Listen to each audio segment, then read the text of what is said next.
사랑하는 여러분, 오늘 본문 말씀은 우리가 너무나도 잘 아는 말씀으로 우리 주님께서 이 세상에 계신 동안 말씀하셨던 8가지 복, 8복 중 두 번째 해당하는 복에 관한 말씀입니다. 이를 좀 더 구체적으로 자세히 말씀드려 보겠습니다. 사랑하는 여러분, 예수님께서는 이 세상에 계시는 동안 수많은 설교를 하셨습니다. 그 가운데 마태복음 5장부터 7장까지의 말씀에 기록된 내용을 보면 우리 주 예수님께서 제자들 그리고 많은 사람들과 더불어 산에 올라가셔서 그리스도인이라면 세상을 어떻게 살아야 하는지에 대한 생명의 말씀을 전하셨습니다. 그리고 그것이 마태복음 5장부터 7장에 기록이 되어 있습니다. 율법을 새롭게 재해석해서 우리 그리스도인들이 어떻게 세상을 살아야 하는지에 대한 명확한 기준을 제시하신 것입니다. 그런 이유로 우리 마태복음 5장부터 7장까지에 기록된 이 예수님의 주옥 같은 설교를 가리켜서 산에 올라가셔서 하신 빼어난 교훈의 말씀, 보배와 같은 교훈의 말씀이라 하여 산상수훈 혹은 산상보훈이라고 합니다. 일각에서는 이 5장부터 마태복음 7장까지 기록된 이 산상수훈, 산상보훈을 가리켜서 하나님의 백성 그리스도인이라면 반드시 지켜야 할 말씀이기에 그리스도인의 대헌장이라고 평가하기도 합니다. 그리고 이렇게 마태복음 5장, 7장 산상수훈을 시작하시면서 우리 예수님께서 우리에게 주신 첫 번째 말씀이 무엇이냐? 바로 8가지 복에 관한 말씀입니다. 8복에 관한 말씀입니다. 우리 이 말씀을 한번 보겠습니다. 우리 마태복음 5장 1절에서 10절을 함께 읽겠습니다. 예수께서 무리를 보시고 산에 올라가 앉으시니 제자들이 나온지라 입을 열어 가르쳐 이르시되 심령이 가난한 자는 복이 있나니 천국이 그들의 것이며 4절 애통하는 자는 복이 있나니 그들이 위로를 받을 것이며 온유한 자는 복이 있나니 그들이 땅을 기업으로 받을 것이며 의에 줄이고 목마른 자는 복이 있나니 그들이 배부를 것이며 긍휼히 여기는 자는 복이 있나니 그들이 긍휼히 여김을 받을 것이며 마음이 청결한 자는 복이 있나니 그들이 하나님을 볼 것이며 화평하게 하는 자는 복이 있나니 그들이 하나님의 아들이라 일컬음을 받을 것이며 의를 위하여 박해를 받는 자는 복이 있나니 천국이 그들의 것임이라. 아멘. 이 8가지 복에 관한 말씀은 산상수훈, 산상보훈의 그리스도인의 대헌장의 말씀의 핵심으로서 우리 그리스도인들이 세상을 사는 동안 반드시 지켜야 할 말씀인 동시에 누려야 할 복에 관한 말씀입니다. 하나님의 나라가는 그날까지 이 세상 사시는 동안 그리스도인으로서 이 8복의 말씀이 여러분의 이니 반드시 지켜야 할 귀한 생명의 말씀이 되고 또 이 말씀을 지킴으로 8가지 복이 여러분의 삶 가운데 충만하기를 간절히 주의 이름으로 축복합니다. 그런데 우리가 이 8복 중에 두 번째 복에 관한 말씀을 보게 되면 우리가 하나님으로부터 위로를 받아야 할 때 그 위로를 어떻게 하면 받을 수 있는지에 대한 명확한 답이 나옵니다. 마태복음 5장 4절 오늘 본문 말씀을 다시 한번 보겠습니다. 애통하는 자는 복이 있나니 그들이 위로를 받을 것이며. 아멘. 애통하는 자는 복이 있다. 그들이 하나님의 위로를 받을 것이다. 하나님이신 예수님께서 우리에게 약속하신 하나님의 위로를 받는 방법이 무엇입니까? 애통하라라는 것입니다. 애통하면 하나님께서 너희를 위로하실 것이다. 하나님의 위로를 받고 싶으냐? 애통하라, 애통하라. 이것이 우리 주 예수님께서 우리에게 내려주시는 처방전입니다. 그러므로 저와 여러분은 애통해야 할 줄로 믿습니다. 애통해서 하나님의 위로를 받아야 할 줄로 믿습니다. 그런 의미에서 오늘은 애통하는 자는 복이 있나니 그들이 하나님의 위로를 받을 것이며라는 이 말씀을 좀 더 구체적으로 살펴보며 은혜를 나누고자 합니다. 큰 은혜의 시간 되기를 간절히 주의 이름으로 축복합니다. 자, 이제부터 자세하게 한번 살펴보겠습니다. 자, 첫 번째로 그렇다면 애통하다라는 말의 의미가 무엇일까요? 애통하면 하나님의 위로를 받게 된다 했는데 애통하다라는 것은 무엇을 하라는 말씀일까요? 애통하다의 사전적인 정의는 슬퍼하고 가슴 아파하다라는 겁니다. 슬플 애자에 아플 통자, 슬퍼하고 가슴 아파하는 것이 바로 애통입니다. 이건 사전적인 정의입니다. 자, 그런데 우리 주 예수님께서 오늘 본문 말씀에서 애통하는 자는 복이 있나니 그들이 하나님의 위로를 받는다고 했을 때 이 애통하다는 말씀은 사전적인 정의를 뛰어넘는 더 심오한 진리를 내포하고 있습니다. 그렇다면 그것이 무엇일까요? 오늘 본문 말씀에 애통하다라고 번역된 헬라어 원어는 펜데오라는 단어입니다. 이 펜데오라는 단어는 당시 성서시대 사람들이 어떠한 경우에 사용됐냐면 자신의 힘과 능력으로 도저히 어찌할 수 없을 때 나를 도와줄 사람을 찾아가 통곡하면서 울며 부르짖으면서 도와달라고 요청을 할 때 쓰인 단어가 바로 펜데오예요. 너무나도 슬프고 괴로워서 어디서든지 도움을 받아야 할 텐데 나를 도와줄 사람이 있다면 그 사람을 찾아가서 간곡히 매달리면서 통곡하며 도와달라고 요청할 때 쓴 단어가 바로 펜데오예요. 따라서 이런 원어적인 의미를 그대로 살려서 오늘 본문 말씀에 적용하고 대입해서 직역을 하면 애통하다는 말의 의미가 무엇입니까? 슬프고 괴로울 때 하나님 앞에 나와 통곡하며 기도하는 것이 바로 애통하는 거예요. 한번 따라 하시겠습니다. 슬프고 괴로워서 하나님 앞에 나와 통곡하는 기도가 애통이다. 한 번 더 따라 하시겠어요? 슬프고 괴로워서 하나님 앞에 나와 통곡하며 기도하는 것이 애통하는 것이다. 통곡은 또 무엇입니까? 막 가슴상에 아파하며 속상해하면서 곡이 뭐예요? 울곡자죠. 막 부르짖으며 울며 불며 하나님 앞에 도와달라고 살려달라고 매달리며 기도하는 게 바로 통곡하는 기도예요.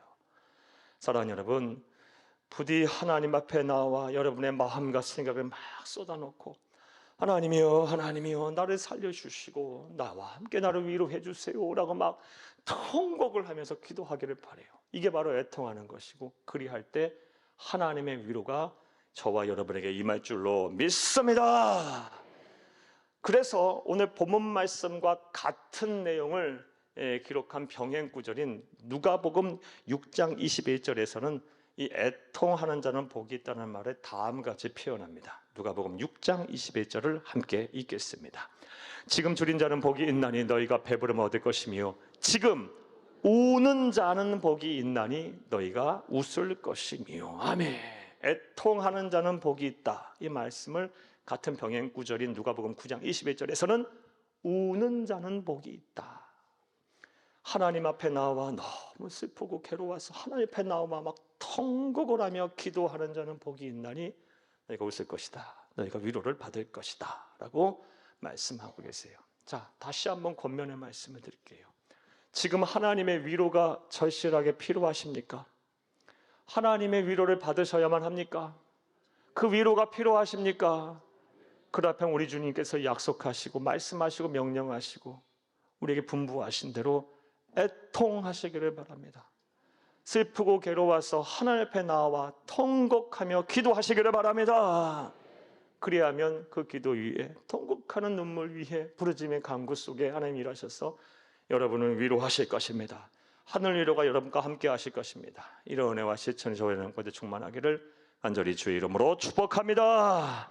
자, 저는 지금까지 첫 번째로 애통하다라는 말의 의미에 대해서 말씀을 드렸습니다. 자, 또 두 번째로 더 생각을 해보겠습니다. 그렇다면 두 번째로 우리가 무엇에 대해서 애통을 해야 할까요? 애통하는 자는 복이 있나니 그들이 위로를 받을 것이다 그랬는데 우리가 어떠한 상황 속에 특별히 애통을 해야 할까요? 하나님 앞에 나와 통곡을 하며 기도해야 할까요? 먼저는 우리가 지은 죄에 대해서 하나님의 진노와 심판이 임할 것을 생각하며 그 진노와 심판을 피하기 위해서 우리는 애통해야 합니다. 쉽게 말해 죄를 졌으면 애통해야 한다는 거예요. 애통하며 회개 기도해야 한다는 말씀이에요. 심지어 저는 이런 분도 만나봤어요. 하나님은 사랑이시지라고 하면서 자신의 죄에 대해서 막 통회하고 자복하고 또 막 애통하는 분들을 향해 왜 하나님은 사랑이신데 왜 그렇게 날마다 울며 짜며 통회하고 애통하며 기도해? 이제 좀 웃고 살아라고 하면서 막 정죄하시는 분도 봤어요. 이런 분들은 분명히 말씀드린 영적 교만함에 취해 계신 분들입니다. 공의의 하나님을 기만하시는 분들이에요. 죄를 졌으면 애통하는 회개 기도를 해야 하는 겁니다. 마음을 찢고 여호와 앞에 돌아오라 그랬어요. 막 마음을 찢고 여호와 앞에 돌아오라 그랬어요. 참 사람이 얼마나 완악하고 완고한지요. 내가 쌓아온 이 견고한 진을 무너뜨리지 못해요. 그거 무너뜨리고 하나님 앞에 와야 하거든요. 찢어야 되거든요. 마음을 찢어야 돼요.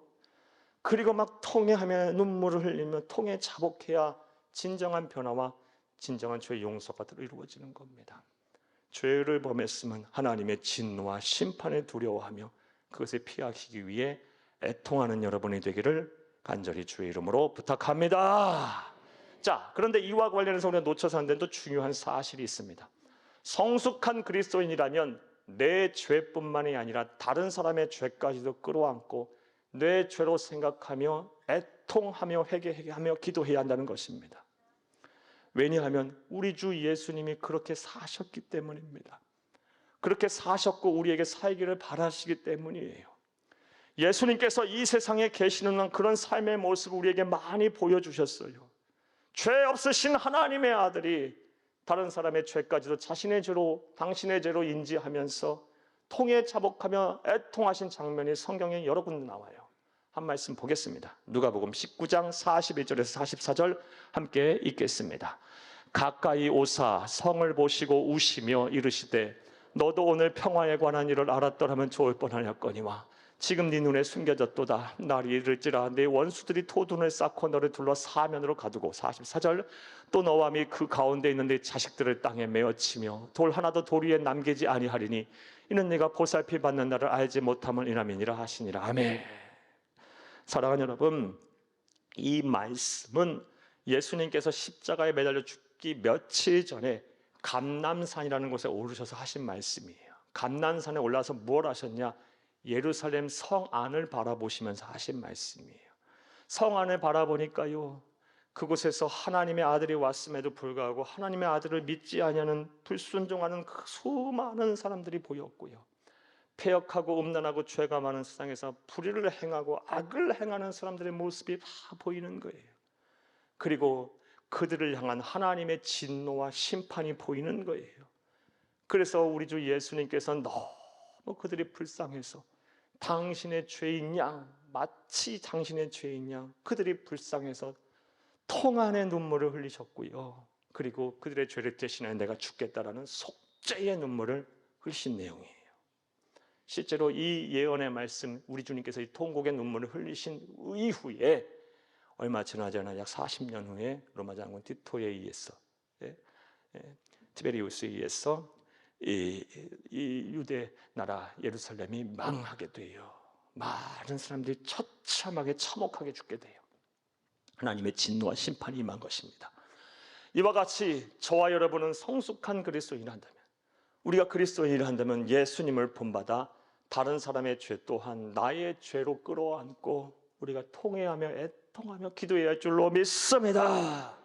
또 우리가 언제 애통을 해야 할까요? 무엇에 대해서 애통해야 할까요? 간단합니다. 또한 사는 것이 힘들고 어려울 때는 애통해야죠. 사랑하는 여러분, 삶이 고통스럽고 또 괴로울 때는 하나님 앞에 나와 애통해야죠. 그래서 하나님의 위로를 받아야 합니다. 우리가 세상을 살아봐서 알지만 내 뜻대로 되는 게 거의 없습니다. 그래서 참 사는 것이 힘든 겁니다. 나는 건강하고 싶지만 건강하지 않잖아요. 뭔 병이 이렇게 많은지. 또 나는 부유하게 살고 싶고 또 베풀면서 또 여유롭게 살고 싶지만 그렇지가 않잖아요. 늘 가난에 쪼들리고요, 늘 돈 걱정해야 하고요. 또 나는 하나님의 백성답게 자녀답게 자녀들과 후손들이 좀 복을 받아서 또 막 사람들 앞에 자랑도 하고 싶고 하나님의 영광을 막 나타내고 싶은데 자녀들과 후손들의 앞길이 잘 열리지 않아요. 괴롭잖아요. 고통스럽잖아요. 또 당사자들은 더 말할 것 없이 힘들 거고요. 한 고비 넘기면 또 한 고비가 찾아오고 또 한 고비 넘기면 또 한 고비가 찾아오고 또 우리가 또 공감하다시피 어려운 분들은 더 어려움 속에 살아요. 이러할 때 우리가 어디에서 위로를 받고 무엇으로부터 도움을 받으며 어디서부터 마음의 평안을 얻고 어디서부터 힘을 얻겠습니까? 나보다 나를 더 잘하시고 나보다 나를 더 사랑하시는 나를 지으시니 나를 창조자이신 하나님의 위로를 받아야 되지 않겠습니까? 삶이 힘들고 괴로울 땐 주저하지 말고 애통해야 하는 겁니다. 내 아픈 마음을 끌어안고 하나님 앞에 나와 통회하며 마음을 막 아파하며 울면서 부르짖으며 기도하시길 바라요. 그럼 하나님께서 반드시 여러분의 고통을 덜어주실 것이고 위로하실 것이며 도와주실 것입니다. 할렐루야! 이런 약속의 말씀이 성경에는 얼마나 많습니까? 한 말씀 보겠습니다. 시편 50편 15절을 함께 보겠습니다. 환난 날에 나를 부르라. 내가 너를 건지리니 네가 나를 영화롭게 하리로다. 아멘. 한 번 더 읽어요. 환난 날에 나를 부르라. 내가 너를 건지리니 네가 나를 영화롭게 하리로다. 아멘. 이거 하나님이 우리에게 주신 약속의 말씀이에요. 이 말씀 꼭 외우세요. 다 못 외우면 이렇게만 외워도 돼요. 환난 날에 나를 부르라. 환난 날에 나를 부르라. 여러분의 삶이 지금 힘들고 괴로워서 하나님의 위로가 필요하다면 이 말씀이 여러분의 귓가에 쨍쨍하게 메아리치길 바라요. 환난 날에 나를 부르라. 환난 날에 나를 부르라. 내가 너를 건지리니 네가 나를 영화롭게 하리로다. 시편 50편 15절 꼭 암송하시길 바라요. 약속의 말씀이에요. 우리의 삶이 힘들고 괴로울 때는요, 애통해야 하는 겁니다. 나아가서 우리는 무엇에 대해 어느 때에 애통을 해야 할까요? 사랑하는 여러분, 신앙을 지키고 사명을 감당하기 위해 우리는 애통해야 합니다. 하나님의 백성인 그리스도인들이 세상을 살면서 신앙을 지키는 게 쉽습니까? 여러분에게 여쭤보고 싶어요. 여러분 쉽습니까? 사명 감당하는 게 쉽습니까? 여러분 한번 생각해 보세요. 한 주간 여러분 어떻게 사셨습니까? 신앙 지키고 사명 감당하기에 노력하셨습니까? 그렇게 못 사셨잖아요. 정신없이 사셨잖아요. 한 주가 막 확확 지나가 버렸잖아요. 여러분 신앙 지키려고 노력하셨어요? 사명 감당하려고 노력하셨습니까? 물론 그런 분도 계셔요. 하지만 대부분의 경우는 어떻게 산지도 모르게 한 주를 사셨을 거예요. 불가항력적으로요. 예. 환경이 우리를 그렇게 가만히 놔두지 않아요. 악한 영들이 우리를 그렇게 가만히 놔두지 않고요. 뭔 시험이 이렇게 많고 뭔 유혹이 그렇게 많고 뭐가 그렇게 분주하고 바쁜지 몰라요. 예. 정신없이 한 주를 살다 오셨을 거예요. 그러하기에 우리가 신앙 지키고 사명 감당하려면요, 애통해야 돼요. 애통해야 세상을 이기는 거예요. 애통해야 이 폐역하고 음란하고 죄가 많은 세상 속에서도 신앙 지키며 사명 감당할 수 있는 겁니다. 그리고 이 신앙을 지키고 사명 감당하는 것이 그냥 억지로 하는 의무와 책임만이 아닌 참된 기쁨과 만족함으로 이거를 감당할 수 있는 거예요. 이런 약속의 말씀만 볼게요. 우리 시편 126편 5절 6절 함께 읽겠습니다. 눈물을 흘리며 씨를 뿌리는 자는 기쁨으로 거두리로다. 울며 씨를 뿌리러 나가는 자는 반드시 기쁨으로 그 곡식단을 가지고 돌아오리로다. 아멘. 시편은 시니까 비유적인 상징적인 시적 표현이 많아요. 눈물을 흘리며 오늘 표현대로 하면 애통하며 씨를 뿌리는 자는 신앙을 지키기 위해 노력하고 사명을 감당하는 자는 뭐한다? 기쁨으로 거두리로다. 사랑하는 여러분, 하나님의 백성이 신앙 안 지키고 어떻게 삽니까? 어떻게 사명 감당 안 하고 삽니까? 하지만 그게 억지로가 되고 일이 되고 의무가 되고 책임이 되고 부담이 된다면 이게 무슨 행복이고 무슨 하나님의 은혜겠어요? 사랑하는 여러분, 생각해 보세요. 하나님 주시는 이 신앙, 이 고귀한 신앙, 정말 선택받은 자에게만 주는 이 놀라운 이 신앙과 사명, 이왕 감당하려면 기쁨으로 감당해야 할 것이고 내 안에도 만족이 있어야 될 것이고 내 안에 보람도 있어야 할 것이며 행복해야 되지 않겠습니까? 방법은 뭐랍니까? 눈물을 흘리며 씨를 뿌리랍니다. 애통하면서 신앙 지키랍니다. 애통하면서 사명 감당을 합니다. 기쁨으로 거두리로다. 이 말씀도 꼭 외우세요. 5절 말씀만 외우셔도 돼요. 눈물을 흘리며 씨를 뿌리는 자는 기쁨으로 거두리로다. 한번 따라합니다. 눈물을 흘리며 씨를 뿌리는 자는 기쁨으로 거두리로다. 할렐루야. 자, 저는 두 번째로 애통하는 자, 어느 때에 애통해야 되는지, 무엇에 대해서 애통해야 되는지 한 말씀도 드렸습니다. 자, 그렇다면 이제 세 번째로 생각을 해보겠습니다. 애통하는 자는 복이 있나니 그들이 하나님의 위로를 받는다 그랬는데, 애통하는 자가 받게 될 위로란 무엇일까요? 사랑하는 여러분, 이 위로에 대해서 우리가 잘 이해해야 합니다. 여기서 말하는 위로는 단순히 우리의 마음을 평안케 하신다는 정도의 수준이 아니에요. 그냥 쉽게 말해 정신 승리하게 하신다는 말씀이 아니에요. 자기 암시, 자기 체면에 걸린 것 사람처럼 그냥 마음이 평안하다, 기쁘다, 이 상태에 머물게 하신다는 말씀이 아닙니다. 우리가 애통할 때 받게 된 위로가 무엇이냐? 잘 들어보세요. 위로라고 번역된 헬라어 원어는 파라칼레오입니다. 파라칼레오. 파라칼레오는 파라와 칼레오의 합성어예요. 파라는 무엇 옆에라는 뜻이고요. 칼레오는 원래 뜻은 부르다라는 뜻인데, 이 불러서 뭐 하겠어요? 도와주려고 부르겠죠. 그래서 이 도와주다, 돕다라는 의미의 파생어가 있어요. 결국 정리하면 파라칼레오는 옆에 와서 도와주다라는 뜻이에요. 우리가 애통하게 되면 뭐 한다? 하나님께서 옆에 와서 나를 도와준답니다. 이게 위로예요. 하나님이 말씀하시는 위로. 그냥 그 말씀이 내 마음을 싱송생송하게 했던 마음을 그냥 잠잠하게 해서 평안하고 격려가 되고 그 순간 잠깐 위로가 되는 그런 정도의 수준의 말씀이 아니고, 애통하게 되면 찾아와서 내 옆에 와서 나를 도와주셔서 내 문제를 해결해 주시고 나를 만족하게 하셔서 종국에는 웃게 하신다는 말씀이에요. 그래서 오늘 본문과 같은 말씀을 기록한 병행구절인 누가복음 6장 21절에서는 이 위로라는 말을 다음같이 번역하고 있어요. 오늘 6장 21절, 누가복음 6장 21절 함께 읽겠습니다. 지금 줄인 자는 복이 있나니 너희가 배부름을 얻을 것이며, 지금 우는 자는 복이 있나니 너희가 웃을 것이며. 여기서 웃음은요, 아무것도 이루어지지 않은데 그냥 마음이 평안해져서 그냥 자조 섞인 웃음, 그냥 자족의 웃음이 아니에요. 씁쓸한 웃음이 아니라고요. 여기서 웃음은 모든 문제가 해결된 샬롬의 상태에서의 웃음이에요. 다 만족해요. 너무너무 기뻐요. 왜? 문제가 해결됐으니까. 이 웃음을 우리는 웃어야 합니다. 누구에게? 애통하는 자에게. 애통하는 자에게. 사랑하는 여러분, 지금 하나님의 위로가 필요하지 않으십니까? 이제 웃고 사셔야 되지 않겠습니까? 사랑하는 여러분, 언제까지 우리의 마음과 생각으로만 그렇게 만족을 하려고 애쓰고 노력하고만 사시렵니까? 그 은혜도 대단한 은혜지만요, 하나님은 살아계신 분 아닙니까? 살아계신 하나님의 역사를 우리의 삶 속에 생생하게 체험해야 되지 않겠습니까? 애통하세요. 애통하세요.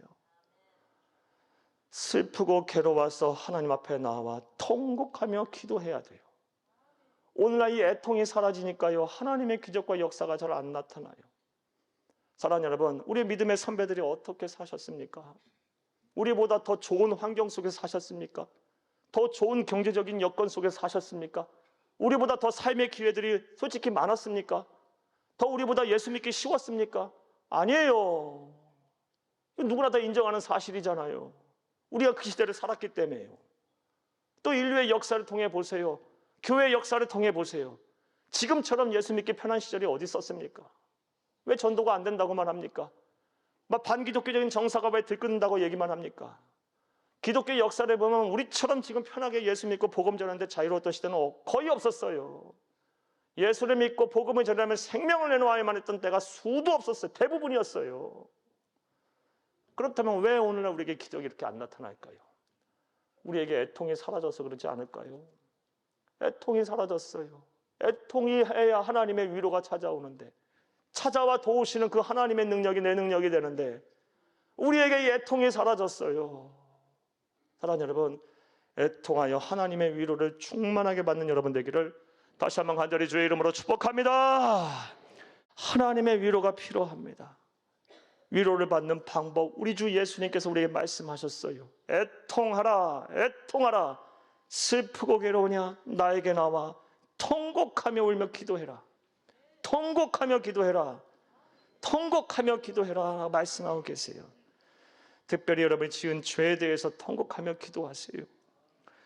또한 힘들고 어렵다면 주저하지 말고 나와 기도하세요. 통곡하며 하세요. 신앙 지키고 사명 감당하는 거 이거 쉽지 않아요. 좁은 문 좁은 길이라 말씀하셨어요. 통곡하며 기도하지 않으면 내 힘으로 못하는 거예요. 부디 말씀을 들으시는 모든 모든 분들이 애통하셔서 하나님의 위로가 여러분 삶 가운데 충만하기를 간절히 주의 이름으로 축복합니다. 축복합니다. 축복합니다.